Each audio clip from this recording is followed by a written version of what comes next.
Hi, welcome to How to Stay Married So Far. Now, we've just finished the podcast and I said to Mark, who's now gone to the loo, I'm just going to do a bit of a warning before this podcast goes out because it does kick off. It seriously kicks off. And you may think, God, well, what's this argument got to do with us? And I think why we always try and just do the most natural, unedited podcast. Well, we do always do natural. We never even listen back. It just goes out as it is. It's because this is how arguments can happen between couples. You can just be chatting away and then something lights. And it took me back to a place of being really hurt and upset. And then I get quite angry with him and he gets all like aerated. Yeah. So if you don't fancy watching a couple arguing, then don't watch or listen to this podcast because that's how it ended up. Anyway, love him. He's back from the loo now. They must have heard the chain going in the toilet. My armpits are soaking wet after that, Jack. Anyway, there we go. Hello and welcome to How to Stay Married, ... so far. And we are on YouTube if you're listening on podcast. And if you're watching YouTube, you can sometimes listen to us on podcast. But wherever you are, please hit the subscribe button. It's just a nice, warm feeling for us. If you're listening, describe for them where I'm sat. Mark, we've just had a massive row before we started this because we've painted the other end of our sitting room. It looks gorgeous, but the reveal hasn't happened yet. On our YouTube channel. So Mark is sitting in the cupboard. Crockery cupboard. Because he's so obsessed with not showing the colour of the sitting room. It's nice to have a reveal. But Mark, everything has looked shit for weeks because you're in cupboards, you're in doorways. I mean, you can see the lovely pink kitchen behind yeah, but me. you're all right. No, but it's just not nice to do it in a cupboard. Basically, I'm glad if you're listening on podcast. So anyway, marriage. So Mark and I sat down today and we've been sharing with each other various articles from which we could spin off from and chat to you about. And most of them we just thought, when we read the article, we went, what pile of old nonsense? What I discovered was what a pile of old shit is written about relationships, sex and love. No one knows anything, and it's all pretty much... All you can talk about is what you've gone through. One of them was there are 4 different types of loving. Love it. It was all to do with how many times people have sex. So I went over one end to read it. Mark was reading it the other end. And then I said, is there something wrong with me? But what the hell are they talking about? And he said, no, I'm struggling. Oh, thank God you said that. I mean, because actually when you distilled it all down, the people that are having sex 10 to 20 times a week are also the people that are smoking like chimneys. Yes. Basically, thinking. The theory of it, obsessive thinkers. And so basically the addicts. There was a kind of illogical detail to it as well, where it said those who like to fiercely beat it out regularly are more faithful. Well, I suppose because he didn't fucking say that. Mark! I can't believe you said that. I saw you looking at me thinking, it's beat it out. I said, I don't remember that line. The last paragraph. It did not say that. I didn't agree with any of it. It seemed to be suggesting that those who like more sex are more faithful, and I don't agree. That was one of its kind of... Well, because I suppose you've got people that are very happy with their sex life and having lots of sex with them, but then you've got people that are having lots of sex but want more sex. And then you've got people who want different amounts of sex who love each other. Yeah. I mean, then what was the other article that we looked at? Oh, PDA is back in. Oh, yeah. So we thought, oh, this is good. Let's have a read of that. Nothing new. Nothing to say. Nothing new. It was so odd. So this earmarks and this heralds... It's a good word, that, isn't it? Herald. This heralds a new birthing moment for How to Stay Married So Far, where we're just going to turn the cameras on and just ask each other questions about what it's like to be married.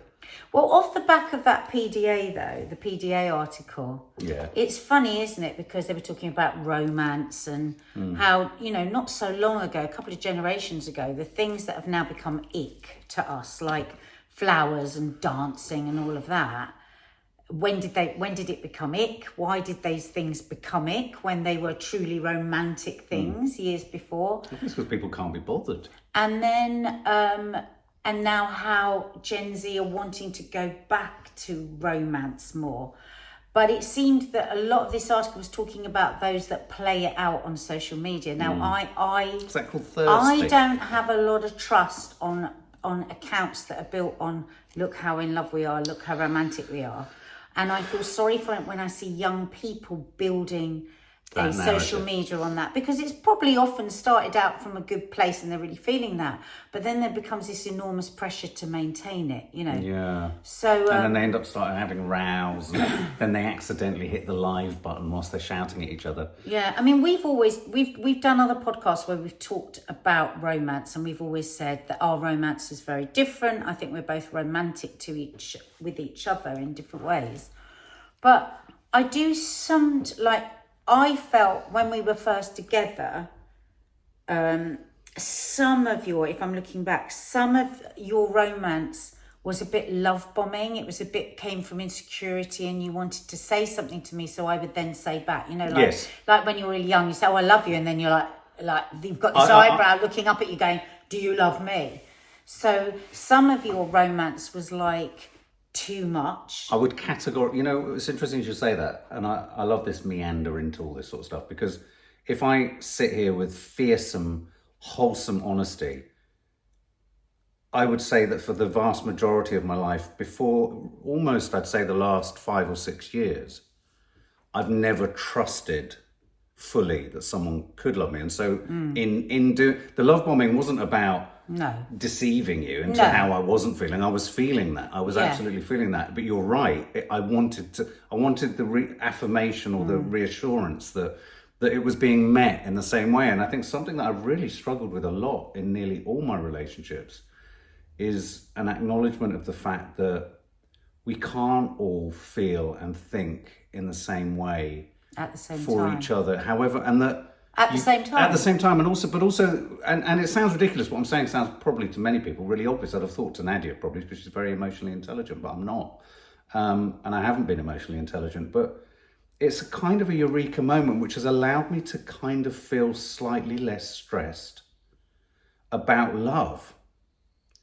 And it's an important thing, this, because actually this is a relatively recent thing that I've felt, where trusting that the exact hue, colour, nature, timing even of someone's love for me, or your love for me, say, in our relationship, it can't be a mirror image of what I'm throwing out there, and mustn't be a mirror image of what I'm throwing out there, and that I should relish the pauses in it, or the moments where it's historically I might have gone, oh, she thinks that doesn't, do you know what I mean? Rather than searching and hunting for the lack or the dissimilarities. To find the gap. Yeah, or the gap.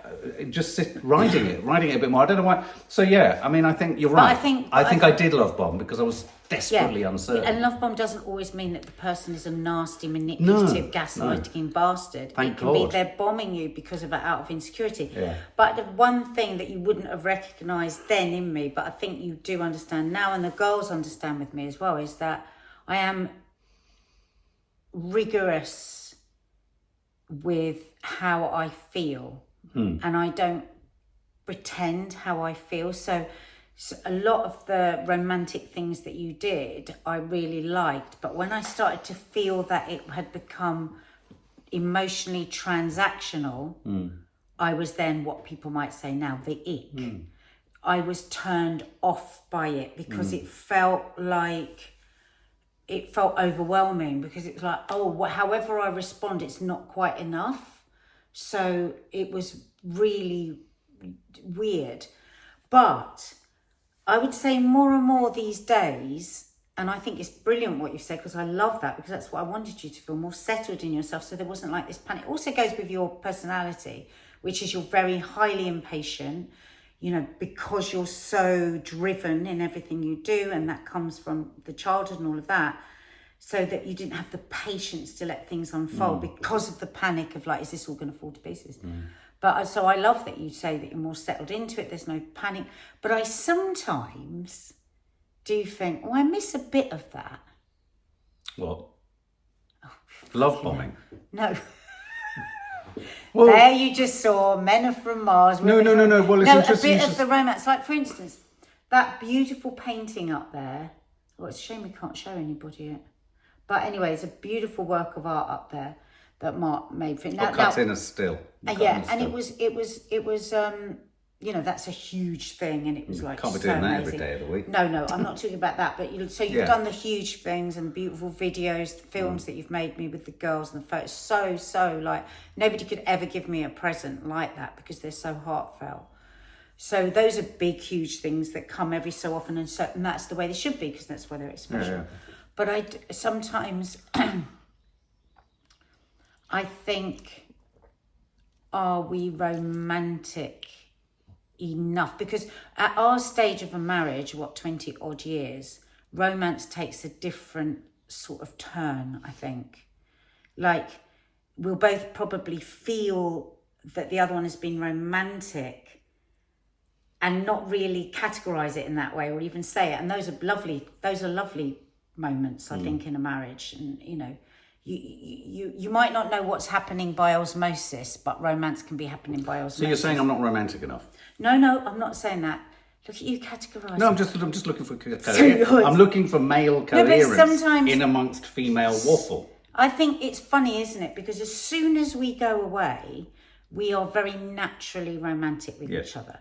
We've got space to giggle and chat, and that's what I'm talking about, that osmosis romance that isn't necessarily a gesture or a big thing. It's about listening to each other, laughing with each other, having a good time, enjoying each other's company, hanging out, all that sort of stuff that we find very difficult to...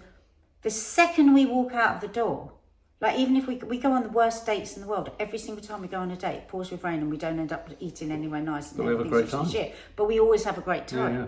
So why do we not do that? Where are those moments that we could build on in our working environment? Because our home is our work. Yeah. And we work almost all the time when we're in our home. But I would say, okay, I hear what you're saying, but I, for example, and this isn't the sole reason I'm doing it, and this isn't why I'm doing it, and this was not even a conscious thought. I don't know what you're going to say. But I'm just connecting some of what you're saying. I see it as a romantic, or I did. There's a romance for me in accepting, embracing, and seeing what you see, weirdly, in Pilates Reformer. I see there's something romantic. I feel something romantic in that we've both committed to that. I traditionally and historically would have faded after 2 sessions or not gone at all or poo-pooed it and eschewed it and all this kind of stuff. And I really haven't. I've sought to really feel it, go through it. And on the one hand, I'm going through something and I'm enjoying it. But for me, that's a kind of, and this is the classic thing between men and women. And I'm not saying this as a kind of, it's a notch.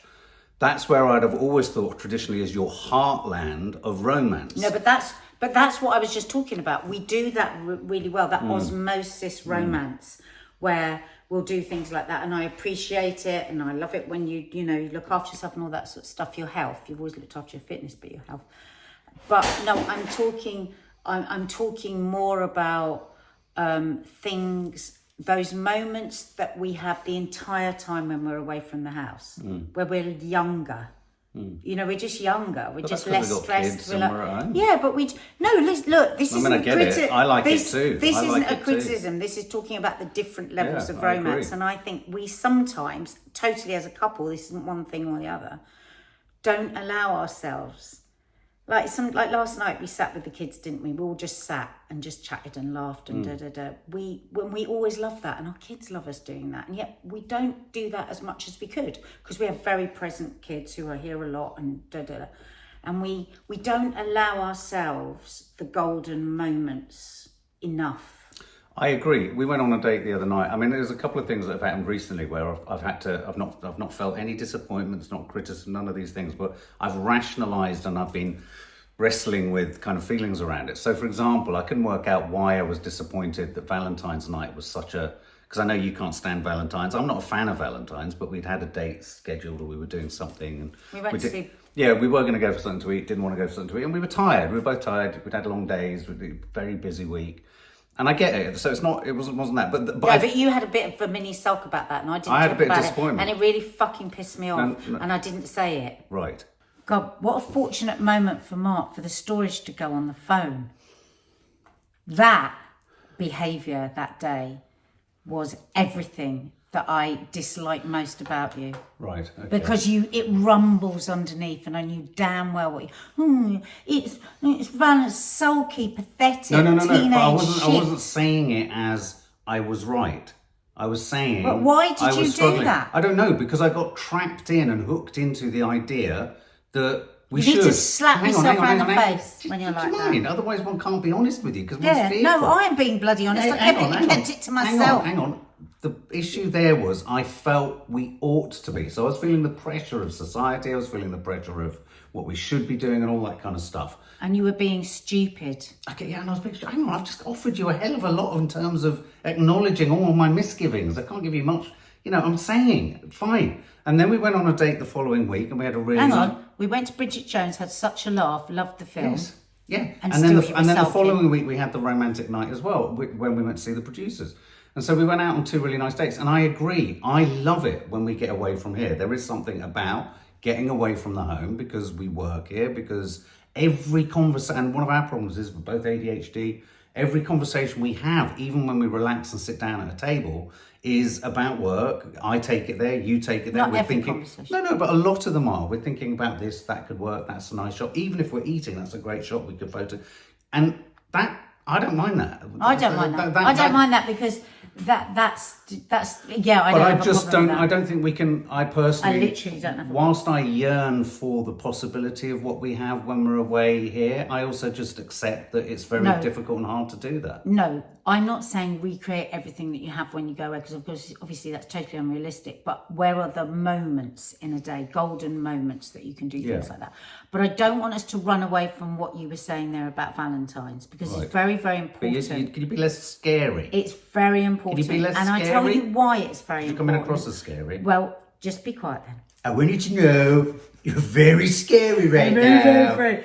And it's no. The reason I'm being scary is it's been a journey, our marriage, and the only way that I've ever been able to shift anything with you is to be like the Great Wall of China with my boundary, because if it's at all anything, you will just keep on and on and on. So that was a perfect example of the romance that has got to be prescriptive and it's got to be this way, and that feels controlling to a woman. Right.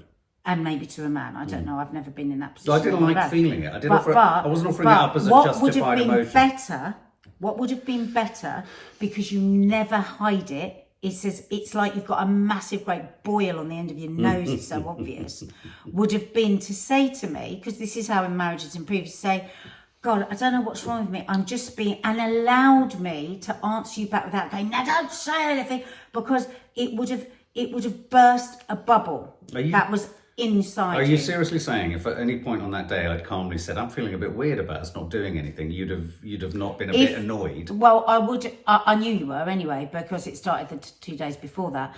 But I was annoyed. I was really upset because I'd arranged this lovely thing for the week before, was lovely, and it just took the shine off it because you were sulking that you not that felt. Night. You'd arranged something the night after. No, you're getting very frightening. I'd arranged it for the week later. Yes. Right. So I kept saying to you, which meant you should have picked up. No. That I knew you were sulking about What have I offered this up as? I've offered this up as an example I did a nice post on Instagram. You went, yeah, I saw that. Oh. And I was like, you little fucking shit. What post? On Valentine's. Yes. And you went, yeah, I saw that. That's all you said to me. No, the one where you... No. On Valentine's. And I'd answered underneath it. No, okay. All right. You okay with yourself? I don't understand what I've done wrong. What you did everything wrong on Valentine's. What do you mean I did everything? You're so lucky we didn't have a massive fucking row. Oh my God, it feels like we're going to have one now. I controlled myself for the sake of the family. Yeah, but you haven't controlled yourself. Well, because you are still not learning from it. I'm glad you brought it up. But you've got to understand, Mark, that sulking is my big... Because look, but you're not hearing what I'm saying. You're not hearing what I'm saying. Hang on. No, wait, you've said a lot. No, let me finish. No, because you've not let me finish. This is really relevant to what we were saying, Mark, about romance and the line between romance and ick. So I'm only saying this because it's really relevant, and we try and do a really honest podcast, which in fact we do. Yeah, honest as long as you get to say what you get to say. You literally have dismissed my entry point into this conversation, which was I was sulking that day because I felt wrongly all the pressures of expectation and demand and need. So hang on, is owning it not in any way moderating your fury right now? No. Because the thing is, you want to just own it and just go, that's it. No. But what, it's like I say this to the girls. If a boy apologises to you, right, we haven't even talked about this. It is meaningless Yeah. if you don't think it's going to change the next time. So why I'm glad you've brought this up is because I wanted to say to you, if you'd said to me, and with the open thing, because say you'd said to me, I don't know what it is, I feel a bit weird. And I'd said, I'm really feeling the sulk and I don't like it. You would have gone, I've admitted it. Don't say it now. I would have wanted to have a conversation about it. So that is a demon that comes up in you. You don't mean it. You're not gaslighting. You're not being mean. I literally see it overtake you, and it's that insecurity and that's that jealousy thing, and it's the competitive thing. Should we be doing more? Should we be jumping out of a plane? What if one of Nadia's friends' husband does something amazing? I haven't done amazing. Why isn't she doing anything amazing? Does this mean she's gone off me? All of that stuff comes up and inside of you, and then it goes like this, and I can feel it in the house. So the only reason I'm continuing the conversation is because understand that if that comes up next time, that it's okay to say to me, the beast is like rising. I'd thrown it up as a subject matter because I saw it as the beast that had arisen and had ruined a night for myself and for you. I didn't realise we hadn't talked about it, but I was also aware. I was also aware that I'm not stupid. I could see that you'd picked up on something. I could see. So you could see I picked up on it. Yeah, and you didn't say anything, and I felt really sad about it. Well, I didn't want to say anything because I didn't want a row, and I was right to presume there could have been a row. Stop there. That's the problem. I didn't say anything because I didn't want to have a row.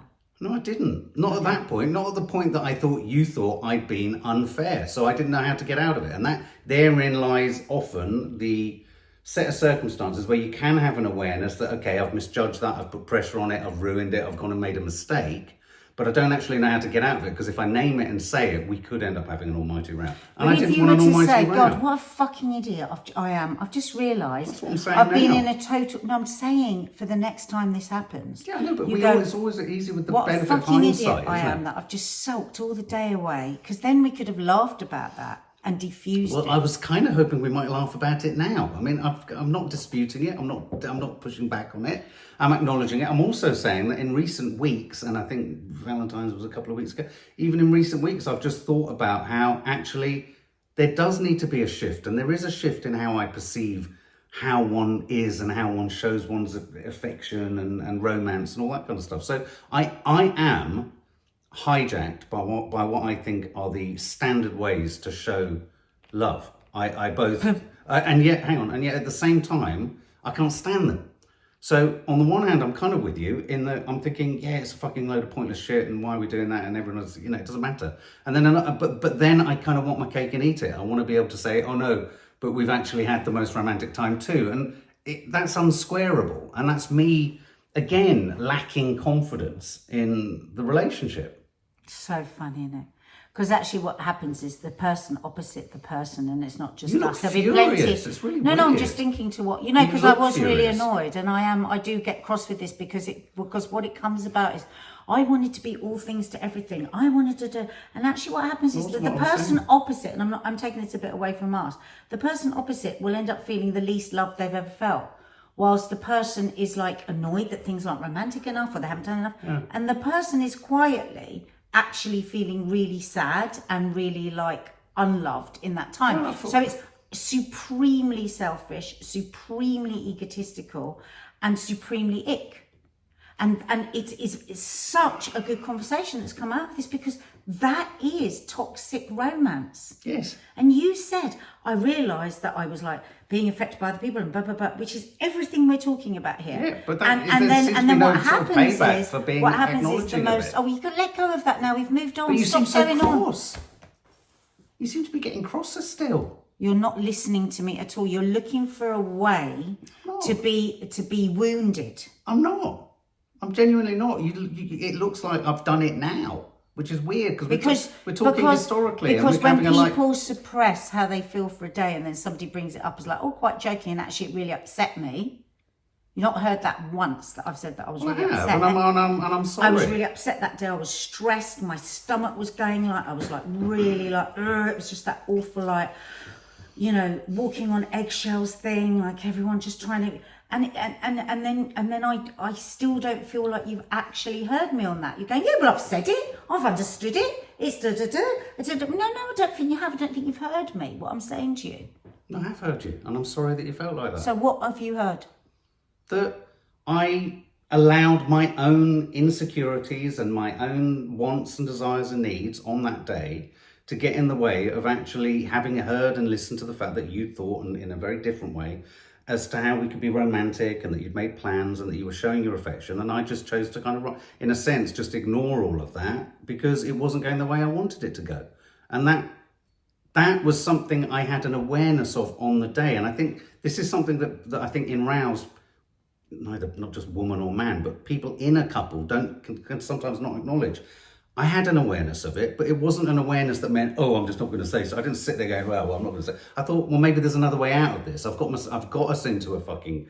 I can see that I've obviously hurt her. I don't want to name it because I don't want to completely explode that. Yeah, to a degree, not massively. Now you're saying it, I could see it more now. Yeah, but at the time, I could sense that I'd misjudged it, made a mistake. I could sense that I'd not said something right, and that I got sort of whatever. Now in retrospect, I realised I was like, oh, well, maybe we should be like this, and maybe it means something that we're not doing this, and oh God, and looking for all of the signs that there isn't a connection rather than all the signs of connection. I get it. And that's the very thing I was talking about at the beginning, that yes, I have overcompensated with almost, I'm, disappointed in myself to say it, really conventional examples of showing affection.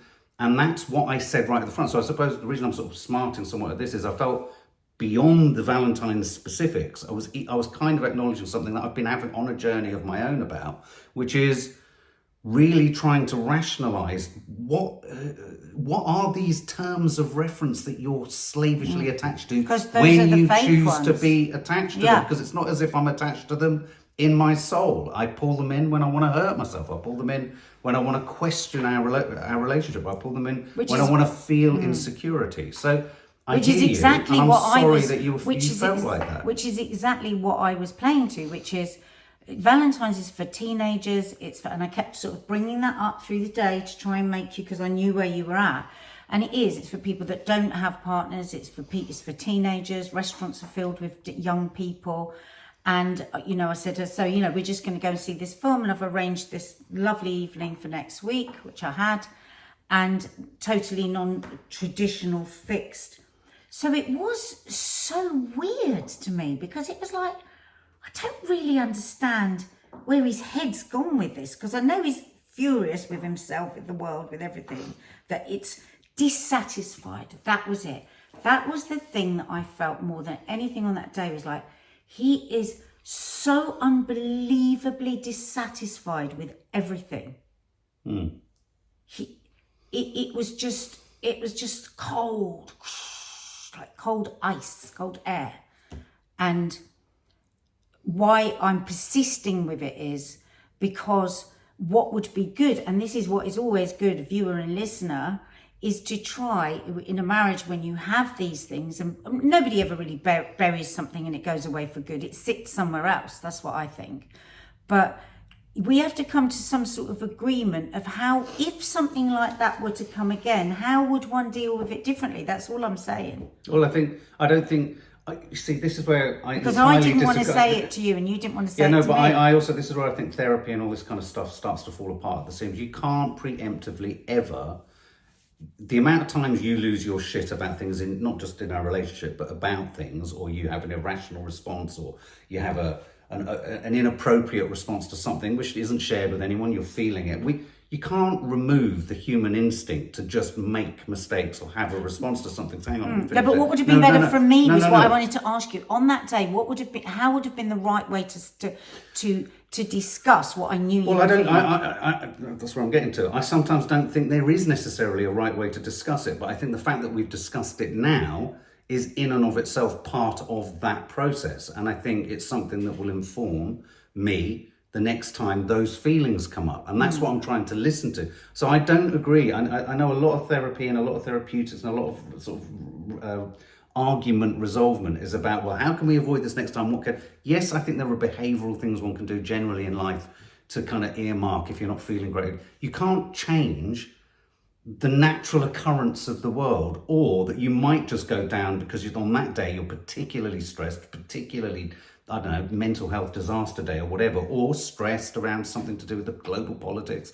You can't legislate to a point that it won't, and say it won't happen again. But what I think you can do is have had a conversation like this. I've seen the strength of feeling. I've seen a different perspective on it. I've understood that and I've heard that. And I've also sought to kind of explain how actually, obviously, it triggered something in me, which inadvertently, I minimized the significance of Valentine's, but I saw it as one part of a number of things I've been going through recently, where I thought you really need to shift and challenge and ask yourself why you have these exacting standards. So I don't think we can say now, how can we avoid it again? But what I can say is having this conversation means we probably will avoid it again. I mean, I wasn't asking how to avoid it, because I think these feelings will always come. I was thinking more about how do we think, and of course you're going to say something now, I'm going to say something about how it could have worked better, and it's not a prescription. We won't, the next time you get all furious that you're not going to be enough or the right sort of person or whatever, I'm not going to get out my piece of paper. Okay, so you said to me last time, but knowing that, because I genuinely don't know how I could have had that conversation with you. At that point, future, it might be different. What would have been a way to have a conversation with you about it? And vice versa, what would have been the thing that I could have said to you? If you'd have said, I sense you're feeling a bit funny about the fact that we're not doing anything on Valentine's, and I would have had to have then thrown something on the table, and in you asking, I would have probably, in putting it on the table, acknowledged that we'd have quite quickly got to this place, I think, because we would have acknowledged it was selfish and silly and spoil and all of the things that lead to a lack of confidence. And I think in a weird way, you're always your own worst enemy. It's so funny because I'm never thinking any of those things about No, I'm not saying you do. And but then I'm you not talking about project whether it you and you are. make it all happen. No, so I agree. weird. I agree, but I do think projection. I'm not the sole projector. I think we can all project, and I think. Who said you was the No. But my point, projector? my point is that I think you'd be surprised that sometimes if you are feeling something or sensing something, and you were to say something. I'm not saying always. No, again, I can't say that one is. Nobody's asking you to say always, anything. No, but I think in an instance where our shared destination is some kind of experience together, which is nice. Any kind of conversation about, I'm sensing you're not all right about this. Again, there are so many variables. How was that asked? Oh, I can tell what's wrong with you. That's not going to work. And it's how do we have that communication? If this is trying to be of use to anyone in those moments, how do you demilitarize the moment? Well, you have to be non-confrontational. And I think if there was a non-confrontational acknowledgement of, I'm sensing, is everything not all right? Then I think that would have been a way. But I can't say for sure. But I hear you. I hear that obviously it's caused huge upset. That's the last thing I wanted to have done. We did have a good time at Bridget Jones. We had a lovely time the week after. I didn't really understand what you were saying about the painting. You're so funny. Whatever you've been talking about, you've been thinking about. What do you mean? I said I loved it. I wasn't thinking. I said you've always done the same thing. Yeah, but do you want more of those or that sort of thing? What I was saying is that's been maintained throughout our relationship, right, where you do really beautiful, meaningful things that actually are an enormous amount of work. That painting, the videos that you make me. But I was saying, but in the moments, what do we do for in the moments? But if I'm honest, we need to give each other more. Okay, I mean, I think this has been a productive conversation, but I'm still sensing there's a sort of coldness in the back of your eyes that's really either that or you haven't got your contacts in. No, I think the thing is, and I'm sure there'll be people that relate to this, and Mark will have Mark will have these, regarding me as well. This isn't me saying, oh God, only Mark triggers me. It's not. I'll trigger him with stuff, but that particular thing. It's so interesting, isn't it, how this conversation's come up? I mean, part of what it... Because they're like toxic cells, aren't they, that can metastasize. I can never... I think you said it, was perfect. Metastasize, I can't say it. they can lie dormant. The cells of like what made us unhappy, like at certain points in a relation, they can lie dormant. They don't go completely. We forgive, but we don't forget. I think our very cellular makeup doesn't forget. And maybe that's just me, I don't know. But when it's triggered, like pinpointed with the needle that goes straight into that cell, that sort of, like muscle memory, the muscle memory. There's certain things that it's like a needle goes into that particular muscle memory, and it's really, really painful and upsetting. And I put a total lid on it because I understand you better. And I know that you work so hard on all this stuff. And I know that you're so much, just a million miles from where you were with it.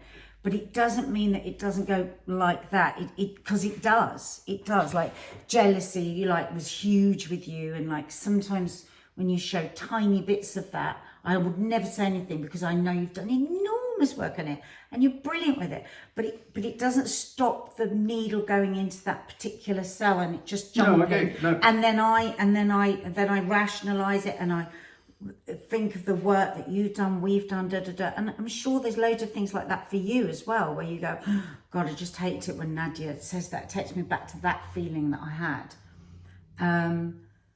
So, I would never have brought that up.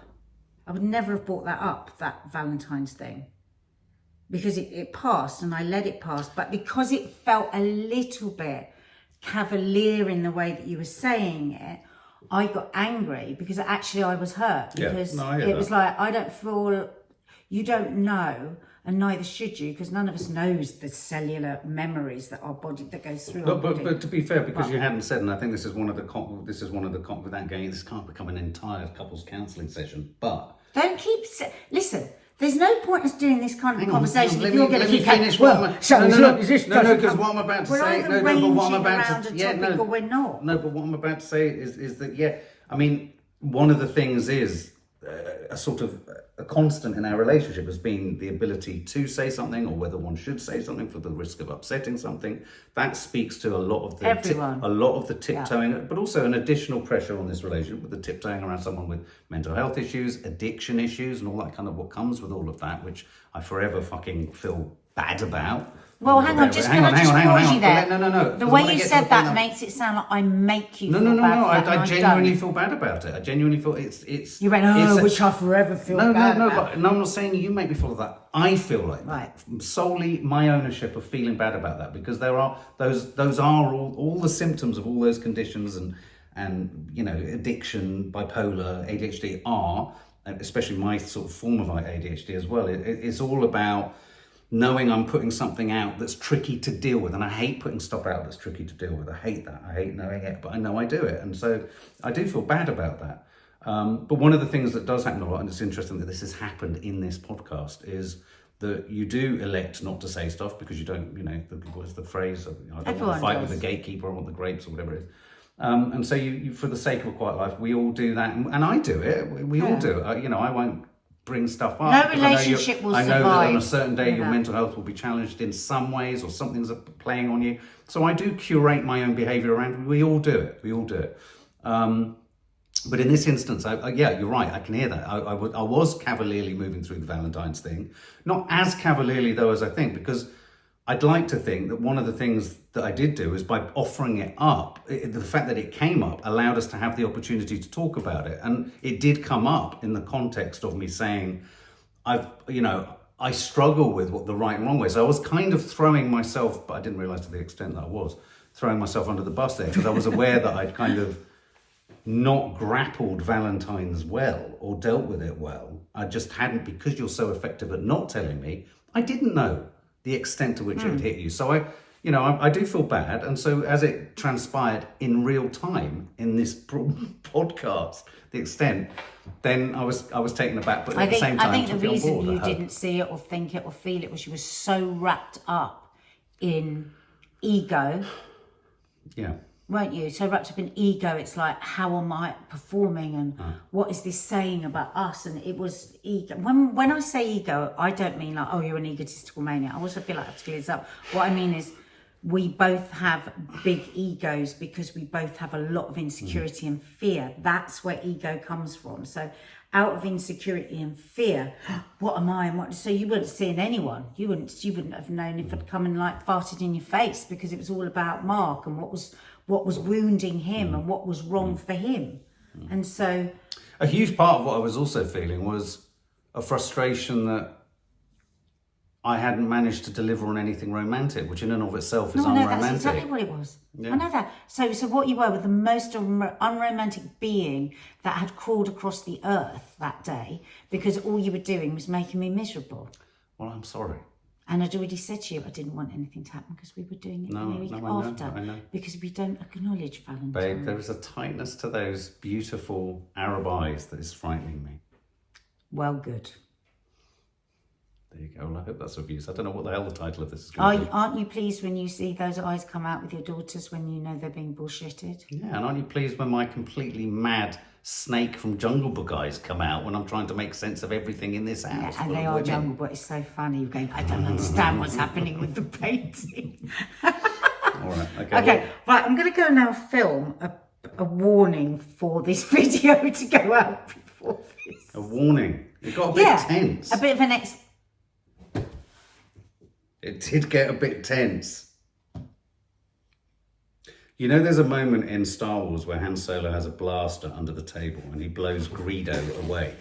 I felt like he had a blaster under the table. Well, stop being so God. I'm going to be called all sorts of... Poor me, it's a Star Wars reference. No, but you're going to make out I've had a master blaster blasting you. A what? What did you call it? Han Solo's blaster. Oh no, the master blaster. Do you remember that big water? Yeah, no, it's not that. Water pistol we had. Listen, Linda. We need to stop. Our children are coming down. Yeah, but the thing is, this is a proper marriage podcast. Damn straight. Because I'm not going to suddenly sit here and be like TV presenter of the day, just like da-da-da. And then this is how we roll. This is... What's the song from The Greatest Showman? This is me. Oh, I hate that This song. is us. No. Okay. Anyway. Subscribe if you haven't. Almost a year away, next Valentine's.